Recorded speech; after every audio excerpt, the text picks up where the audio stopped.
iwan. "Shall we, sir?" Yaya niya sa akin, papasok ng kwarto. "Sure," sagot ko. Umupo ako sa sofa, samantalang siya ay tumuntong sa kama.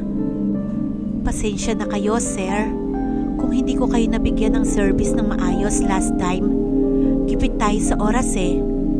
Pero ngayon, maseserbisyuhan ko po kayo ng maayos." Sabi niya na medyo malandi ang tunog ng kanyang boses.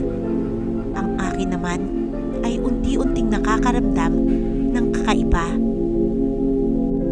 Hindi ko alintana, nakagagaling ko lang sa CR at napasaya ko ang aking mga araw. For now, let's keep it casual muna. I want to get you know more," sabi ko. "Hala, diba may nangyari lang kagabi? Tapos, get to know you more? Baliktad ata, sir," mapaglarong sabi ni Mysterious. "Para sa mood lang," sagot ko. "Ah, college student ka, sir?" sabi niya, sabay turo sa lanyard ng aking ID. My God, yung ID ko! Agad kong itinago ang aking ID at napansin iyon ni Mysterious. "Hala, okay lang yun, sir. Kaya nga may mga maskara at voice changer tayo para maprotektahan ang mga secret identities natin," sabi niya. "Ah, okay kung ganun." Laking pasasalamat ko. "So, mas bata ka pala kaysa sa akin, sir?" usisa niya. "Oo, mas bata ako sa'yo. May problema ba kung mas bata ako? O kung mas bata yung ano sa'yo?" "Wala naman, sir.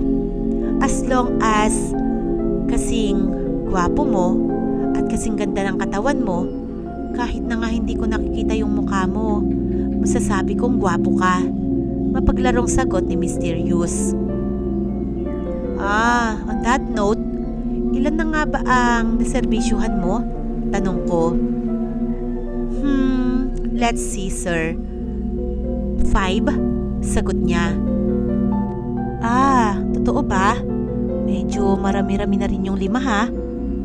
Parang nakaramdam ako ng excitement. Mas nakakadagdag ng alien, paliwanag ko. "Ah, parang exciting po yan ah," sabi niya. "May gusto kasi akong i-roleplay," sabi ko sa kanya. "Ano ba yun? Ano gusto mong gampanan ko? Madre? Nurse? Teacher mo?" Game na game mga tanong ni Mysterious. Isa-isang sumagi sa isip ko ang mga posibilidad.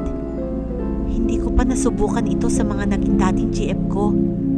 Pero sa tuwing pinapasaya ko ang aking mga araw ay ang naiisip ko ay si Maha Salvador o si Julia Barreto.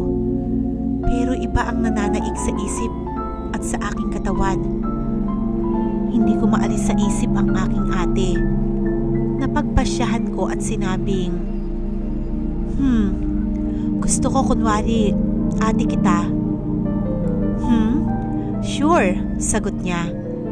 "Sige, ate ang itatawag ko sa'yo ha," sabi ko.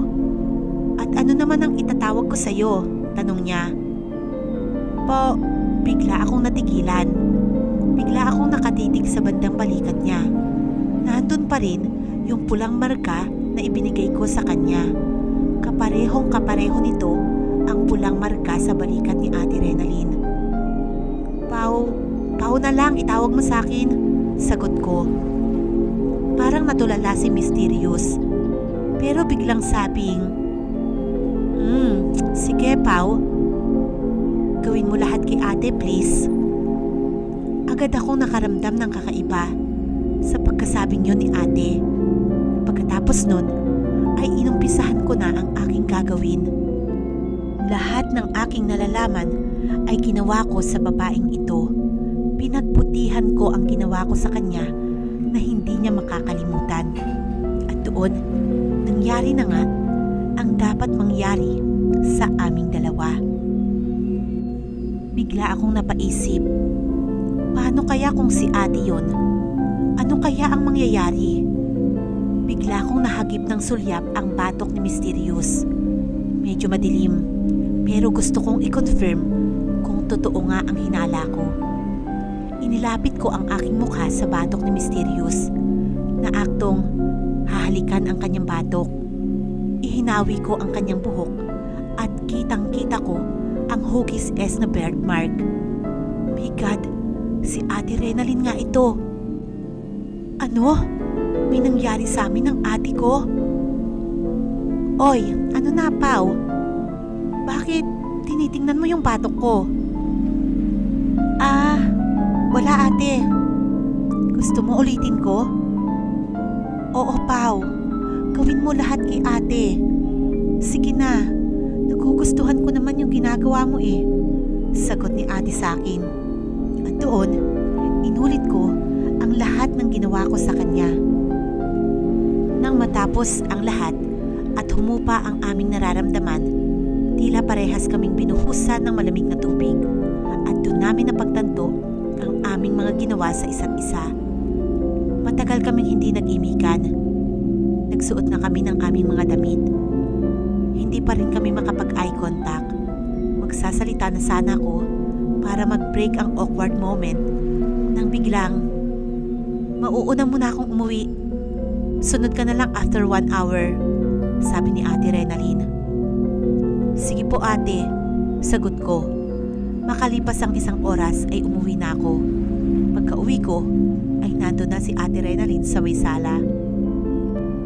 Paul, mag-usap tayo, tawag niya sa akin. Agad akong lumapit at umupo sa sofa sa tapat ni ate. Ano po yun ate? Malumani kong tanong. Gusto ko, kalimutan mo ang nangyari sa atin doon sa hotel. Nahihiyang sabi ni Ate Renalyn. Hindi rin ako makatingin ng diretsyo kay ate, pero tuwing makikita ko ang kanyang mukha, naaalala ko ang facial expression niya na tila sabik na sabik. Biglang nagblanko ang utak ko. Paano kung hindi? Sambulat ko, nataranta ang itsura ni Ate Renalyn. Ha? Please, kalimutan mo ang lahat. Pasigaw niyang sabi sa akin. Ang cute pala ni ate pag nahihiya at natataranta. Bigla na naman akong nakaramdam ng kakaiba sa aking katawan. Papaano kung makakalimutan ate ikaw ang... Alam mo na, buong tapang kong sabi. Napatingin si Ate Renalyn sa aking mga mata. Nakatitig ako sa mga mata ni ate. Nanginginig ang mga mata nito at tila malapit ng lumuha. Nananaig ang L sa aking katawan. Hindi ko na hinintay na magsalita si ate. Alam ko din naman na gusto niya ang aking ginagawa. Hinawakan ko ang magkabilang braso niya at unti-unti siyang hinalikan. Pinahiga ko siya sa sofa at doon ay unti-unting gumalaw ang aming hinihigaan. At doon, nangyari na nga ang dapat mangyari sa amin ng ate ko. At doon, narating na namin ang rurok ng paraiso. Habang ginagawa ko yun, ay nakita ko si ate kung gaano siya kasaya at kung gaano niya kagusto ang ginagawa ko sa kanya.